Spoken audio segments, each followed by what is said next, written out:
right, everybody. Before we begin, I want you to see a piece of evidence that's been depicted. It's not classified anymore, but it's as close as most people will ever get to the case file. This is the trailer for the movie Breach, Hollywood's attempt to depict one of the most treacherous betrayals in American intelligence history. Check it out.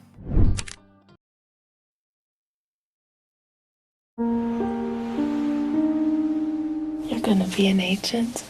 Say it again, okay? You're gonna be an agent. You're being tasked to headquarters, where you'll be riding the desk of an agent named Robert Hansen, considered our most knowledgeable analyst on Russian intel. He's also a sexual deviant. This could mean a huge embarrassment to the Bureau.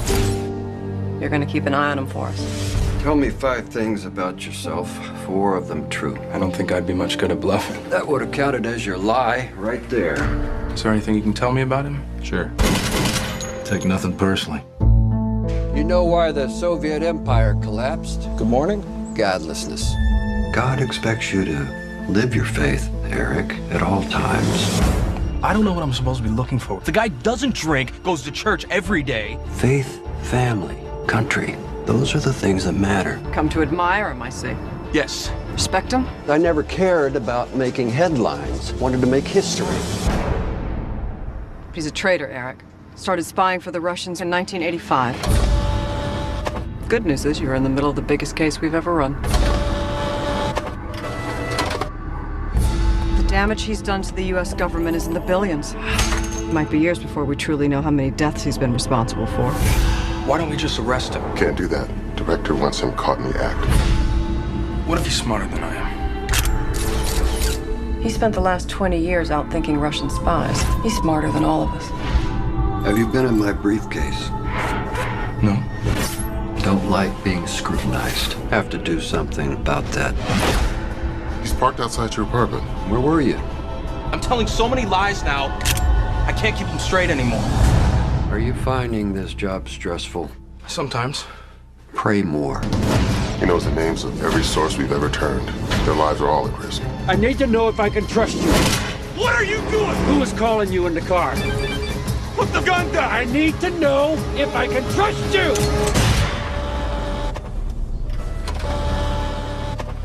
All right. There's a lot to unpack there. But what you just watched is the dramatization. What you're about to hear is the truth. The real undercover operative in that story, the man the FBI sent into the lion's den to dismantle a traitor from arm's length, is sitting with us today. Eric O'Neill isn't a legend or a character. He's the eyewitness, the insider, the ghost in the system who caught Robert Hansen by outsmarting and outmaneuvering a master spy on his own turf. And he did it at the ripe young age of 26. In this interview, he takes us to parts that Hollywood didn't know, couldn't show, and wasn't cleared to tell at the time. The psychological traps, the danger, the split-second choices, and how those same espionage tactics have now evolved into something far more dangerous for all of us. Because today, the spy doesn't need a dead drop. He simply needs AI. And the attackers aren't at a park at midnight. They're inside our inbox, our phone, our systems, and leveraging our identities. Running operations at machine speed. Eric and I dig into how AI-driven cyber attacks have rewritten the playbook, how deception is now automated, how deepfakes are replacing human trust, and why the next Robert Hansen won't have to walk into a building. He or she'll simply log into a network. If you thought the movie was intense, wait until you're about to hear what's happening right now. Let's go inside.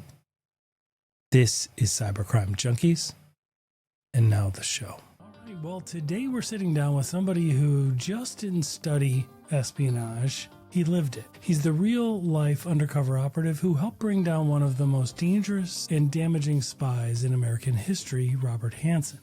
former FBI ghost, cybersecurity strategist, and best-selling author of 2 books, the latest of which is Spies, Lies, and Cybercrime, which I have right here. There's a link in the show notes. We encourage everybody to check this out, and we're going to dive into it today. Please welcome the man who hunted a traitor from inside the shadows, Eric O'Neill. Hey, Eric? David, it's good to be here on Cybercrime Junkies, and I gotta say, that book looks pretty good in your hands. I like it. It usually has a seat up on my bookshelf. But because we're talking about it today, I really like it. I love the cover and I love the content. It reads really well. I really enjoyed your writing style. It wasn't too far over the heads of readers, so people that even aren't technical will really, just like regular business leaders, they will really get a lot out of this book. And that's good to hear. I wrote it to be applicable to everyone, but also readable. And I write like I speak on stage. I'm a storyteller, and I want to entertain first, and then I want to inform and inspire. So if you're entertained, you're going to keep reading, and you're going to keep learning, and it's not going to feel like learning. It's never going to feel like work. It's going to always be fun. That is exactly why we have a podcast, right? It is really to socialize it and to really just translate what's going on in the technical space so that people can understand it and it's not painful to learn about it, right? Exactly. Yeah. I like to call that demystifying cybersecurity, which can sometimes be very archaic. And when things are hard to grasp quickly, people tend to tune out because no one wants to feel like they don't understand. The problem is if you tune out on cybersecurity, then you're opening yourself up to cyber attacks, and that can be devastating. Right. Yeah, absolutely. And unlike 15, 20 years ago when we had computers around our environment, if they went down or if there was an issue, we were still fine. We had those kinetic physical processes still in place. We are so dependent on our technology now. Would you agree? More so than ever before. Go out and ask any of your kids to drive you anywhere without Google Maps. Yes, they can't. And you'll test your theory right there. That's really good. I'm going to bring that up to my children right after this because I bring up that fact all the time. That's great. I love that. So let's start at the top. I mean, not at the top of your career, obviously, but you helped bring down Robert Hansen from inside the FBI. I read your story, watched several interviews, read your first book a while ago. When you look at today's cybercriminals, what feels exactly the same as that hunt that you did? One thing that I talk about in both of my books is how not only cybercrime, but espionage has completely changed. Now, you still occasionally see trusted insiders, people who are either bribed or people who are, feeling that they need to do something for ideology or so on, who are going into physical spaces and stealing information and getting it out and finding ways to give it to intelligence services. But that's sort of old tech. That's the old traditional way that espionage used to occur and has now evolved. And what I say is it's evolved from the Cloak and Dagger, shadows and dead drops and signal sites into a modern cyber espionage, which uses the exact same old school tactics in a modern environment. So you're going to see, instead of a person who is betraying you from the inside, that same person might be betraying you and have no idea they're doing it because their account, their username and password, their identity within your data has been stolen by an external either spy or cyber criminal. And they're using that person as a puppet to access things, to change things, to cause mayhem within your systems. And so today, sort of just like going undercover in the FBI to catch a physical spy, Robert Hansen, who ended up being the most damaging spy in US history, what we all have to do in cybersecurity is go undercover in our own systems to go catch potential virtual trusted insiders, spies that are in there and trying to hide from us. Excellent analogy. Yeah, I mean, what was shocking to me was Hansen's approach of using dead drops. I mean, he was caught after attempting to do a dead drop right at the last time. It was such an archaic way of still transmitting data. 2001, right? I mean, it was in remarkable. a way. So I describe Hansen as he's surfing the wave, right? He's right at the crest of this new wave of cyber spies. And in fact, That's I call him our first cyber spy. Because he did steal information from computer systems. Correct. The difference between Hansen and the spies who came after him is he'd print it all out, and then he'd save it to floppy disks and drop floppy disks in that drop site. You have to understand something about the way that traditional espionage occurs. Very often, you can't change a protocol until your next drop, and they are prearranged. You have certain dates and certain times, which is how I caught him. He was saving those dates and times on his Palm Pilot, and because he had to keep it somewhere. He had encrypted it. He had an algorithm so that you couldn't see the dates in the clear. You had to know some math in order to figure out what the actual date is. It was very clever. But he had to know exactly when he was going to make his next drop to the Russians and get ready and either drop them secrets or drop them a communication that says, I don't have secrets. Our next drop will be, on this date, right? And so he was stuck in that kinetic posture until he could find out a way to transfer that into more of a cyber way of getting his documents and information and stolen confidential secrets over to the Russians. But the Russians weren't ready for it either. I mean, they were still dealing in dead drops and signal sites. So that year 2001 was such a catalyst for change in how we adopted computer systems. We were still using maps in our cars, right? We hadn't really adopted. There was no Google Maps yet. The internet was becoming everything for everyone. You were still using DSL, kind of like the step beyond dial-up to get into your ISP. Exactly right. You didn't have a cell phone that had access to every single moment of human history right in your hand. So that was this amazing time that was translating that layer between analog to digital. And of course, suddenly it exploded, and then we went through the COVID-19 pandemic, which basically picked us up and threw us headfirst into the digital world, into the deep end of it before security was ready. It really did accelerate. The pandemic clearly did. And yeah, I'd like to think that the development of the smartphone, obviously the iPhone in 2007, but even its precursor of the BlackBerry, that really started to speed things up in our digital adoption, it seems, anyway, as I was living through it anyway. Well, certainly, as soon as you had a device in your hands that you can walk around, you could instantly communicate, and you could suddenly work from everywhere. Back then it was, going through your emails, right, on your BlackBerry or your Palm Pilot from wherever you were. That changed not only how we work with content, how we deal with information, but also how we work. Because look, here's an example. When I began as an attorney, a first-year attorney at a law firm, a lot of it was still kind of paper.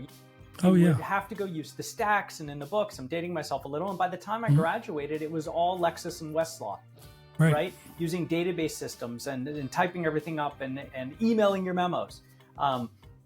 So that technology changes, and then it changes how you work. And now that we can work from home, that's the biggest change in how we work, I think, in human history, because it means that we work all the time. There's no real demarcation between when work begins and ends unless you set it. And sometimes you have to beg, borrow, steal, and battle in order to set that line with the people you work for.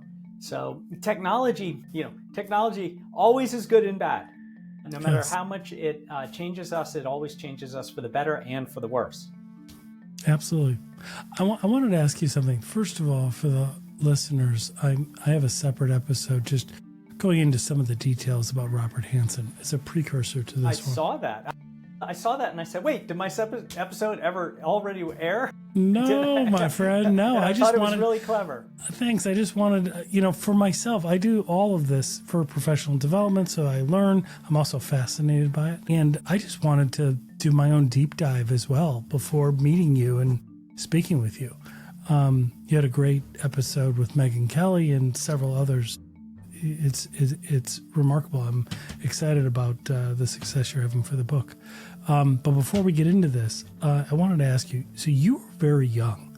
I mean, you were a kid. I mean, I started a long time ago, and I was a prosecutor and I was an attorney, but I was like 25 years old, and you were just 26 or so, as I recall, when you did this. I mean, that was gutsy. That was really What did it feel like? My question I just have to ask you, what did it feel like when you grabbed the Palm Pilot? Like, what was going through your mind? It was like grabbing a live wire. Yeah, wasn't it? There was a combination of hoping that I was correct, amazement that this caper that we had thrown together really quickly was working, and this dread that I wouldn't get away with it. And knowing that my life was certainly in danger. And I think that it was less about the concern that, Hansen might come back and catch me and shoot me. It was actually more the concern that I would screw this up and survive and then have to face my squad. And just the intense embarrassment and shame I would feel. So I really wanted to, on the shoulders of a 26-year-old. That's a lot. And at the end of it, David, I wanted to win. At that point, we were sure that he was the spy. I, like so many other FBI agents and employees and ghosts and everybody else who had spent a career working against the Russians, was just shocked and appalled by the fact that he had undermined us from within for all those years. And I really wanted to take him down. Yeah. Well, and you did. And thank you for that.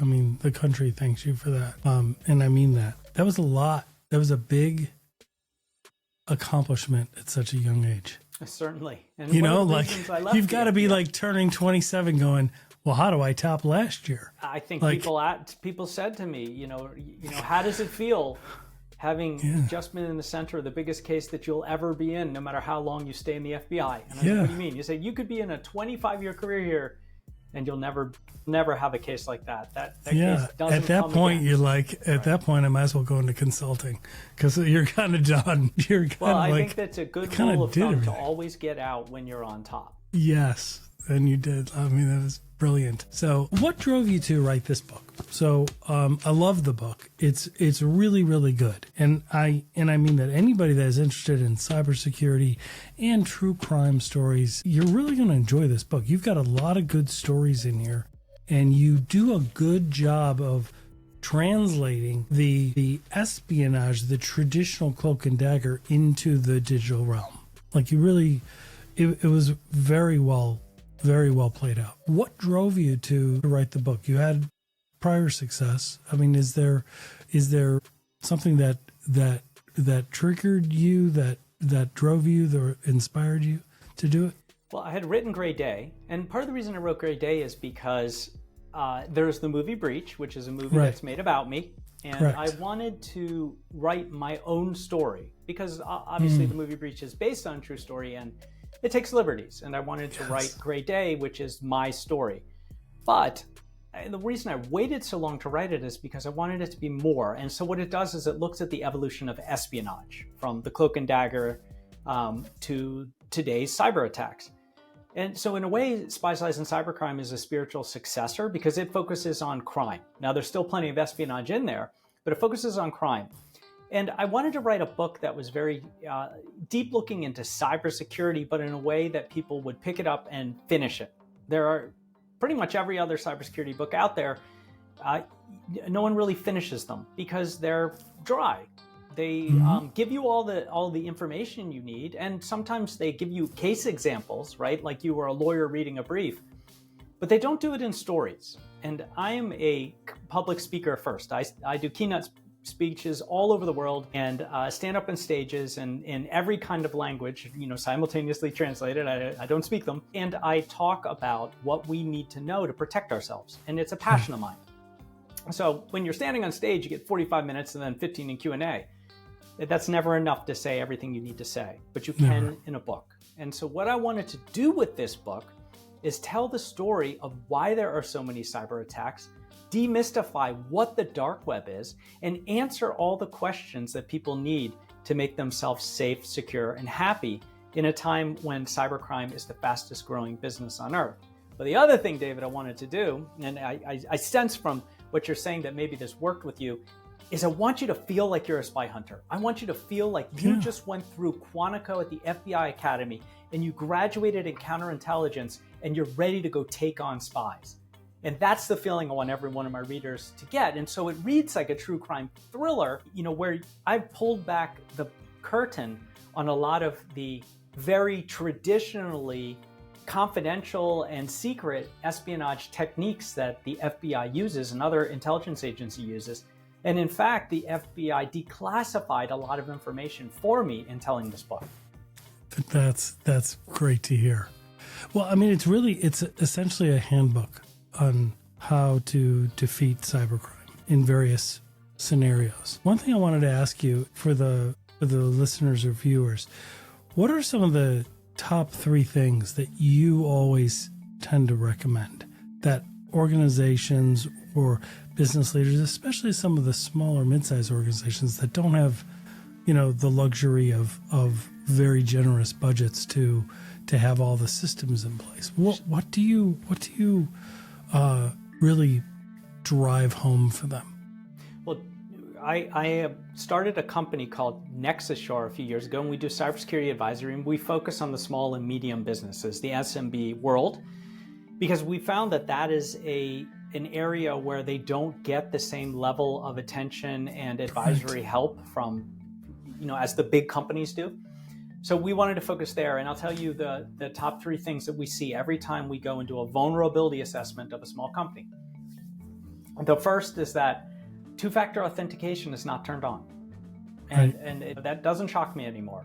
I assume we're going to find that. And the reason it's not turned on is because it adds an extra layer of complexity. IT doesn't want to do that to their employees. The employees complain that it slows down their workflow, and workflow is everything, especially if you're small and trying to grow. The problem is today, in a time where AI can crack a password in moments, we need to have something other than password. And I've long advocated that we do away with passwords entirely. We completely get rid of them. Agree. They are a total Achilles heel. They actually help cyber attackers breach us. Passwords are useless. I say it in the book. I think I say it in the type of the chapter. Mm-hmm. RIP the password is dead, right? Right. And so turning on 2-factor authentication everywhere for a business and a person is the number one thing you can do right away in the same day in order to make a substantial change that will help protect you from so many different cyber attacks. The second is shadow IT. So what I mean by shadow IT is in small businesses and small and medium businesses that don't have an overwhelming IT policy that says this is what you can use and these are the things you can't. And that policy is driven by technology that doesn't allow people to install and use other things. Your employees will use it. They're going to find the shortest path to get their workflow done and turned in so they can go have fun, right? And if they feel like the tools you're providing from your business aren't up to the task, they're going to find other tools. And the biggest shadow IT we find is the use of unsanctioned AI. Absolutely. If any organization, I don't care how small you are to how big you are, is not providing a safe and policied way for your employees to use AI, because everyone wants to use AI to help do their work, even if they're just editing, sometimes writing, help me do this email, right? If you're not providing that, they're going to use it outside. And that opens you up to that information. Without any training and prompt training or compliance, right? But also that information that someone is taking, that confidential information from your organization and plugging it into the free version of ChatGPT now belongs to OpenAI. Right. And is subject to this new attack called vibe hacking, where, I can go in and I won't know that it's yours, but I can see the IP because the AI will hand it over. When I start asking questions about specific industries, suddenly you see all sorts of information that you shouldn't be privy to. So that's shadow IT. And the third is not having someone who is a cybersecurity professional. Governance. Governance. So, David. So what happens is most organizations who don't have $300,000 to hire a chief information security officer will take their IT person who has an excellent background in networking and Bob, defense, Bob is great when he set up the network. He's in charge of director of cybersecurity. Right. You go to this conference, and that's not fair, and it doesn't work. And so, one thing we do in advisory is, especially when a company is moving to that growth period where they're going to move from really small to a little bigger to medium, we'll rent them a CISO. It's called a virtual CISO, and they can use one of our virtual CISOs to help them get there and help them make the changes in technology that they need to make. in order to reach the next level without being slammed by ransomware, burned to the ground, and filing for bankruptcy. Absolutely. So, you talk about the revenue that cybercrime generates and how it's the fastest growing economy and industry on the planet. Where does it rank? I've read reports all over the place. Whenever we present on it, we believe it's third, like the US, China, and then cybercrime. Is that what you're finding? Like where does it, if it were a country, where does its GDP rank in the world? Yes, that's so based on my research, that's what I've written in the book, in Spies, Lies, and Cybercrime. I call it the third largest economy on Earth. Yep. If we consider the dark web a place with a gross domestic product, GDP, and that gross domestic product is the benefits of the fruits of cybercrime, right? Lining the pockets of countless legions of cybercriminals, and especially the very large cybercrime syndicates that operate out of the dark web using that anonymity, then yes, it is the third largest economy on Earth. Depending on who you look at, it's somewhere between 11.5 and $14 trillion today. And remember that cybercrime is always significantly underreported. Right. I was going to say, it's not like they're declaring that. Yes. Right. Can get away with not reporting, they won't report. And there is a lot of crime in countries that don't have the same reporting requirements. And remember, while public companies always have to report, some private companies don't. And it just depends on if there was data loss. And it's very complicated and legal. We're not going to get into it. But the fact of the matter is it's underreported, it's a lot, and it's growing. And while organizations have been able to arrest, to some extent, the rise in ransomware, part of that is because there's been a consolidation in the ransomware industry by cybercrime syndicates, right, who have consolidated into what we call big game hunters, who go after cities and massive organizations and supply chains and hospital networks, not just one business, in order to create massive pressure and urgency to pay. So here we have this growing economy. Business is very good. And one thing, David, you and all of your listeners and everybody out there needs to think about is we're filming this in November before Thanksgiving here in the United States. And the scam season for Cybercriminals kicked off in October at Halloween. Yes. And it's going strong. So in this lead up to buying presents, especially around Black Friday and the holiday season, there is more cybercrime targeting individuals than any other time of year. Yeah, and it's so prevalent, right? You talk about in the book how they create the fake sites that look identical to the regular sites. You really have to be cautious. You really have to pause and verify everything that's online. And not only that, you used to be able to do quick analysis of sites or emails or texts and see the artifacts and problems that would suggest that, okay, this wasn't written by someone whose English is their first language. This is obviously someone who put it together. It's an ugly logo, the spelling's wrong. Now because attackers are using AI, yes, everything looks perfect. And in fact, AI will go out, if let's say I want to scam you, and so I send you an email from Target, saying, Target big box store, it's all over the country, is saying, we tried to deliver your package, but we weren't able to. And, click here. This link will take you to our website where you can, put your information in so we can track your package, right? And what they do is they go to Target and they use AI to just copy the website and create a new one, change the URL a little bit so it looks almost like Target's, and so when you click, you think you're there. It looks so perfect. Exactly, you think you're there. right. Now you've just given up your information to someone who's going to use it and exploit it for identity fraud. And it gets worse when we get into AI deepfakes. When I'm on these podcasts now, I try to go like this a couple times because the AI deepfakes don't do it, so everybody knows I am the real Eric O'Neill. I'm not just using. We do a lot with AI deepfakes. I'm going to get into that in just a second. Sure. We've covered the ransomware gang Lockbit a lot on this show. We've spoken with people that have gone undercover and engaged with them. A couple of them applied to be digital mercenaries with them undercover so that they can see the inner workings. In your book, you talk about a ransomware negotiation with Lockbit. Can you walk us? Yeah, Lockbit 3.0. Yeah. And could you walk us through that? I mean, it was interesting because you were kind of seeing something. I liked how you got the spreadsheet and you're like, I want to know exactly how long it would take for them to have. They claimed they downloaded 3 terabytes of data, but they said they did it in like an hour or 2. There's no way they could have done that from our systems. Right. Can you walk us through that? Certainly. That so was the attack a really on interesting story. the attack on a company I was working with, which I just call the NGO because I won't embarrass anybody, was by the Russian cybercrime syndicate Lockbit. And Lockbit, and so I used that as a through story. Originally when I was writing the book, it was very much about how the pandemic had changed us and how technology had thrown us into this new world of cybercrime. And my agent, who's great, saw my first draft and said, nobody wants to read a book about a pandemic. Try again. So I went back to the drawing board. But while that was happening, this company was under storm by this devastating ransomware group, like I said, out of Russia. And I was taking detailed notes. And as I was thinking about it, I thought, this is my through story for the book.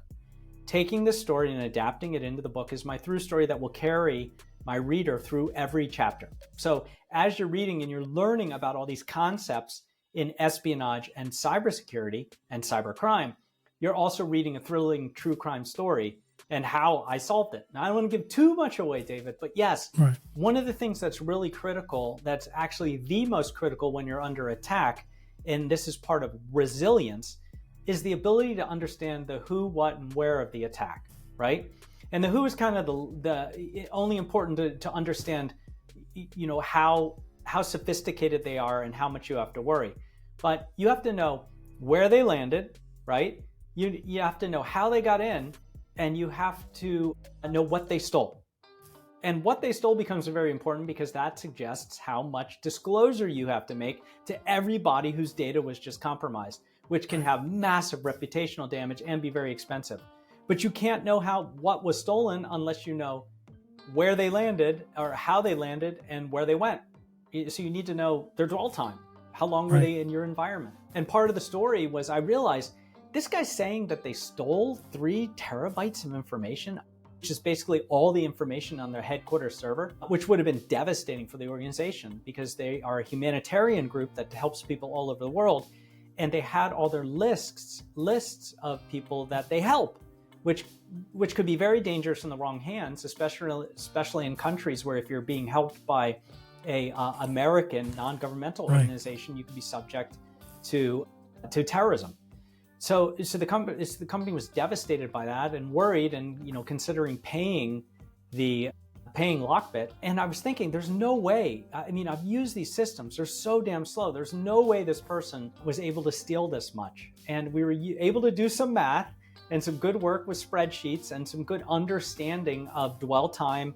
And it's sort of the spigot that the company used to get information in and out, especially in their cloud servers, to realize that there's no way they stole that. In fact, they hadn't stolen anywhere close to that. It wasn't terabytes, it was megabytes. They were bluffing. They were lying to us. And once we found out they were bluffing, and because I was talking to the attacker on the dark web message board, I was able, and this is the term I use in the book, it's one of my favorite, I was able to tell them to go pound sand. And that's a wonderful thing to be able to tell a bad guy.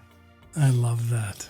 Yeah, and I encourage everybody, focus in on that story because it, like you explained, it is a through story throughout the book. It's great. In your experience, what are the top 3 ways that they are getting into, that cyber criminals are getting into organizations? Well, the number one way is fooling people. So they're doing it in a number of ways, but the number one way, and the majority of attacks are fooling people.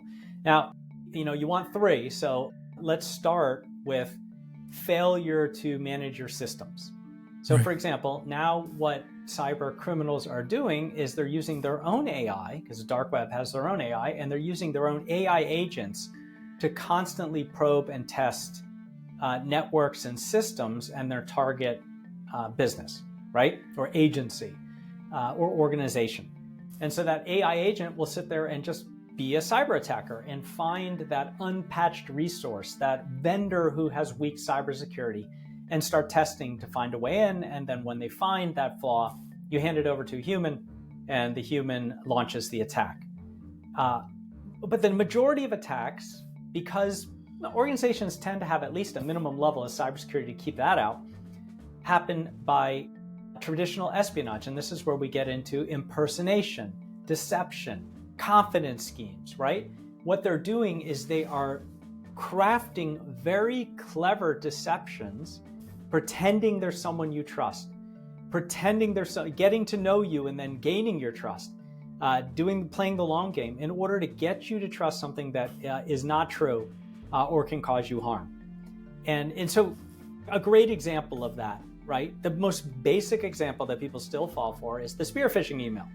Yep. They learn about you on social media and they target you with an email that, say, comes from your brother or sister and talks about that hike you did with their family and all the kids last week, right? And because it's right there on social media. Yeah, and because you talked about it on social media. And here, click here, and here are all the pictures I took. They're awesome. Check them out, right? That's the simplest way to do that. Now, how do you defeat that? Well, you make sure it comes from the right address. You call your brother or sister. Did you really send this to me? We're kind of trained for that, but it gets worse when your brother or sister gives you a call on FaceTime, and just like you and I are talking right now in our little Zoom boxes or Riverside boxes or podcast boxes, you see that person, and right. It's a deepfake, and the cyber attacker is somewhere in the world, thousands of miles away, typing what they want your loved one to say, and that can be incredibly deceptive. Well, yeah, let's explore deepfakes for a second. To me, it is the ultimate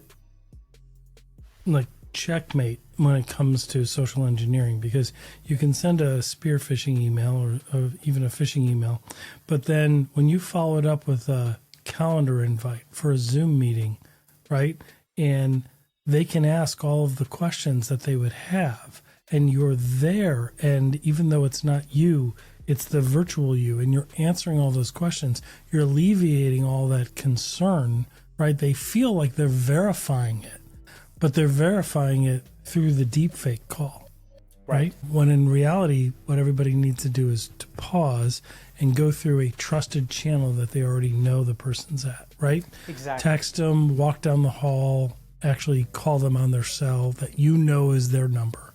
And, right? and the way to deal with that is to have policies and training that say, I, the CFO, or I, the CEO, are never going to call you or reach out to you on Teams or Zoom, or you send a text or an email and tell you to send a wire here and tell you to download this application, right, and tell you to do these things that you shouldn't do. That there are proper channels, and these are the only channels that will do these things. And they want to create urgency. So, if it's a phone call, if it's a deepfake, if it's a text, they're pretending they're impersonating the executive, and they're saying, this has to happen now. And if it doesn't happen now, all these terrible things will happen. We're going to lose right. this opportunity. This partner is going to go with somebody else. You're going to get fired, right? And they create that urgency, and it will rain down on you like hail from the sky. Like it's never going to end because they don't want to give you a second to think. Because they know that if you take a second to think, your better angels will whisper in your ear, and you'll realize, okay, this can't be right. I need to check somehow, right? So they push and they push and they push until you finally feel so much anxiety and pressure that you cave. And that's what they want. So the biggest trick for any person that is worried about this, whether it's your personal life or business, is if you feel that urgency, stop and think. And if that means you have to hang up on someone you think is your boss, you can call them back and say, I'm sorry, it was a mistake, right? The line dropped. But you need that moment to just take a breath. So anytime you feel that incredible urgency, take a breath, especially now where these scams are you're going to see countless deepfake scams in the next number of months around the holidays. Absolutely. Where loved ones are calling you. And it's going to happen. The phone calls are a lot easier than video, right? A phone call is so simple. You just type as you want to go. A video, you need to do a little bit more work. So you're going to hear so many phone. I'm hearing from families all the time. The biggest one right now is the I got in an accident call. Right. And this one is like wildfire across the nation. And I'm hearing from people every day that read my book and say, yeah, I got a call from my daughter and she got in an accident. And then there was the attorney and I said no. I said, no. And if they read my book, they know that with your family, you have a safe word. So right. My daughter knows if she's in an accident, right? And then when she calls me, unless she's just saying, hey, I'm over here, I got an accident, come get me. If she calls me and she needs money for some reason, she's going to use the safe word. And you see this in so many different ways, David. It's like, I've been in an accident. They find out friends of yours that are on vacation somewhere abroad through social media, and then they call you as that person saying, I just got mugged, I don't have my phone, I don't have my wallet, I can't get in the hotel, I need you to wire money, this is the Western Union, right? And on and on. They are very clever, and they're thinking of many different ways that they can fool us and use that sense of urgency and pressure in order to get us to do something we know we shouldn't do. Yeah, and it's very rushed. It's very urgent. I mean, there's a neuropsychological component to it, right? It raises the cortisol levels. It is that system that we just have inherently in us, like it's like there's a woolly mammoth in our village and we have to flee, or it's that fight or flight that they raise in us. And the advice to pause and calm everything down allows you to be able to recognize common sense again and to verify, right? Yeah, and that elation, one thing my uncle Johnny, who's in the book, right, would always tell me, when we would go to Vegas, and I've never been a big gambler, and I would play on the tables a little bit just so I could be there with everyone else. And he would always say, guys, you have to know when to walk away. Like when you're winning, that's when you just want to not stop. And there's that psychological component. Like I can never be stopped. Like I can keep going forever, but when you're up, you need to say, this is when I walk away, right? And it's the same thing. That sense of urgency can also be a benefit. It's not all doom and gloom. Sometimes the cyber attack is something wonderful. Like you've just won this prize, or hey, this thing you always wanted, because we're doing analytics on you too, is 70% off today, but it only lasts for 2 hours, right? And that sense of, oh my God, if I don't pay, if I don't jump on this, I'm gonna miss out, and I don't wanna miss out and regret it later, can really catch you. This is the reason that when we're at auctions, right? Whether you're on eBay or I like real auctions, and you're bidding against somebody, you go crazy. You just spent twice what you could have bought it, new on something, because you don't wanna lose, because you don't wanna miss out, because you don't want someone else to get something that you want. That's amazing. In your experience, how much, especially when we're dealing with cybercrime gangs overseas, right? How much does ideology or anti-US sentiment play a role? I mean, I think it affects empathy, right? Like they don't really, I know that Lockbit always claimed, well, we don't hit children's hospitals, we don't do this, we don't do that. Meanwhile, they do, right? How much of that plays into it? There is some, and the organization that was being attacked in the book, that Through story, was being attacked because they were doing humanitarian work in Ukraine. And it was, published, it was on their website. They were one of the top implementers there. And Lockbit is a Russian cybercrime group who felt that it was their patriotic duty to attack this organization and any other organization. So that is known, that when they have an ideology or they feel that they're opposed to certain organizations or ways of thought, that they will attack. You see this a lot with organizations, for example, that are aiding Israel. Hamas has a very strong cybercrime group, at least they did before we buried them, or they were buried under a bunch of rubble. And they were very adept at launching cyber attacks against any group that was helping Israel in any way, shape, or form, and so on and so forth. Name the conflict, and there's somebody inserting themselves in launching cyber attacks. Like, for example, I think I mentioned in the book, Iran and Saudi Arabia have been firing cyber attacks at each other for decades. Right.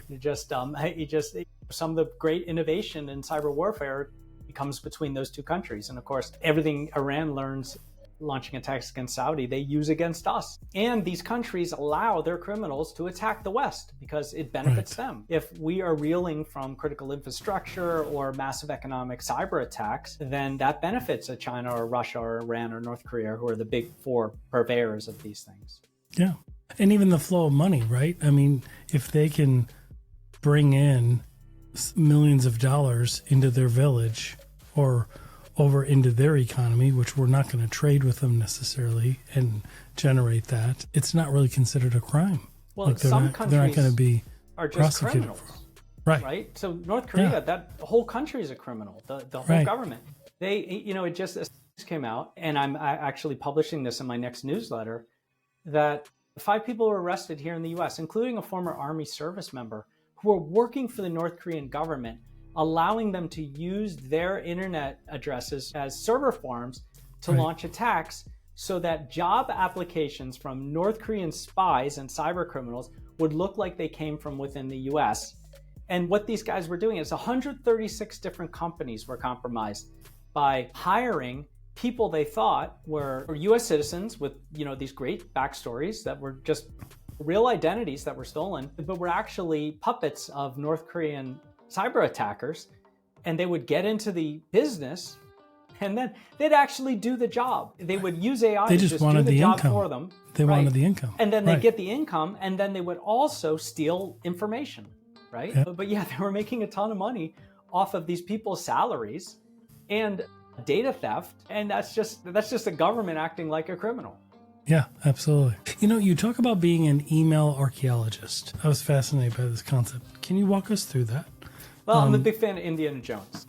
So what I say is, be an email archaeologist, the kind that wears a fedora and carries a whip, right? Yes, exactly. Because, the idea is that the internet is a very dangerous place. It's one of the reasons that in the book, I spend 2 chapters on how your child can be exploited by this early access to the internet we give them.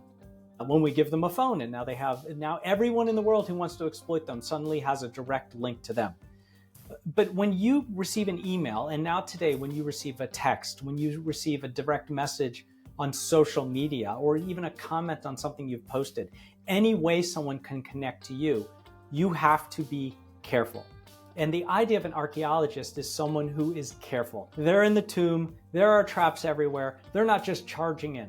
They're carefully moving, they're dusting here, they're looking here, they're analyzing this. That's the way you have to think every time you receive one of these communications through the email. Otherwise, you'll get caught in the trap, and that can be really damaging. That's fantastic. Your book just hit essentially national bestseller lists, so that's fantastic. Congratulations. Thank you. For the leaders, parents, and students who pick it up, what's the mindset shift that you want them to walk away with? Yeah, certainly. What I wanted to create in the book is this idea of thinking like a spy and then acting like a spy hunter. And that's not just to sound cool. That's literally how we're taught in the FBI counterintelligence. So the science behind it is, if we want to stop the bad guys, and counterintelligence is spies, and I also worked undercover in counterterrorism, which is the same thing, except you're opposing terrorists, we had to know their tradecraft intrinsically. We had to see it and understand it and know it as soon as it came across us, whether we're reading something or we're watching them. And for me, mostly it was investigating and following these individuals. And once you know the tradecraft, you know the countermeasure. So thinking like a spy, right, is putting yourself in the mind of your adversary and understanding all the ways they're going to attack you so you can see it before it hurts you. Acting like a spy hunter, which does sound really cool when I say it, is knowing the tactics that you can use to defeat them, to stop them, and to win. It's counterintelligence 101. You get this cool feeling like you were in the FBI Academy, and you come out knowing how to block that punch before it ever hits you in the face. That's fantastic. And how do they go about doing that? What are some of the things that we've talked about today, really? Some of the things we talked about. So one, I use this methodology called PAID in the book. The first part of the book looks at 6 different traditional espionage tactics that have been co-opted wholesale by cybercriminals and are being used against us in sort of this modern internet-focused world. And that's an acronym called DICE, right? Deception, which is the engine that drives everything, impersonation, confidence schemes, infiltration, exploitation, which really focuses on our children and how we have to be protective of them, especially our teens, and destruction, all the ways that the future could be grim if we don't turn things around. And then in the second half of the book, we start acting like spy hunters. And we use a methodology I came up with called PAID, which is prepare ahead of the attack, constantly be assessing. You can't just invest in some cybersecurity and take some training and learn some things, read my book, and then you're done. You have to constantly be assessing. And this is like in the world of counterintelligence, the analysts. We're always looking. We're trying to find the problem. We're trying to see the scam. And then when you see it, or when you even have an inkling that it might be there, when you have that tickle in your stomach, what I call the cop instinct that everyone who reads my book develops, then you go into investigation mode. You do the deep dive, you do the research, you try to figure out if it's a scam. And then finally, you have to decide to act. You can't sit on your hands. You can't bury your head in the sand while everything's burning around you. You have to decide to act and act rapidly to protect yourself before the great damage occurs. It's great advice. It really is. And it's a model that people can actually practice. And remember, and I think that's what's important. If you want to give someone a model, it has to be memorable. And everybody can remember paid. You want to get paid. We prepare ahead. We constantly are assessing. We investigate when we need to, and we decide to act. And deciding to act, and thinking of that last one, it's not just to make the acronym PAID. Deciding to act is so critical, not only in cybersecurity, but in physical security. I've been a martial arts instructor my whole life, martial arts and then martial arts instructor. And in personal security, most people get hurt or exploited physically, right? Because they don't decide to act. They don't decide to scream, throw the first punch, run, they freeze, right? And so part of the training, whether it's physical or cyber, is to get you in that active mindset. I'm going to stop the attacker, and I'm going to, like I said earlier, David, I'm going to tell them to pound sand. Right. That's fantastic. Eric, I thank you so much for your time today. Absolutely phenomenal. Recommend everybody to pick up your copy of Spies, Lies, and Cybercrime. We will have a link in the show notes for everyone, and we encourage you guys to pick it up and to follow Eric O'Neill on all of your platforms. We'll have links to those. What is on the horizon as we wrap up? Kind of share with us what's coming up. Certainly. Well, right now I've been on a speaking tour, so I've been all over the world talking about this book and doing wonderful podcasts like this, which are great because they live forever, right? Someone can go back and watch this episode whenever they want. I've been concentrating in the last year and building this great following on a newsletter that I put out. And the reason that I publish this newsletter, it's only once a week on Tuesday mornings. It's long form, so I tell a story, and then I always do the cybersecurity tip of the week, the cybersecurity breach of the week, and then I have some fun with the AI trend of the week, right? Because AI is crazy and changing every moment. Yep. The reason I started the newsletter is because when you buy my book, Spies, Lies, and Cybercrime, and I hope you do, and it's a great gift for the holidays, you'll see that it doesn't update every day, right? It's a book, but it does with the newsletter. And that's my way for my readership and my audience to stay top of mind in what you need to know today about all these things I've talked about. Well, we will make sure to have a link to the newsletter in the show notes as well. Perfect. Absolutely. Eric O'Neill, thank you so much. Thank you for the service to the United States, and thank you for the career you have. And thank you so much for sitting down with us and having a fascinating conversation. We really appreciate it. Yeah, David, it's been great. And to all your listeners out there, stay safe. Thank you, sir. Appreciate it.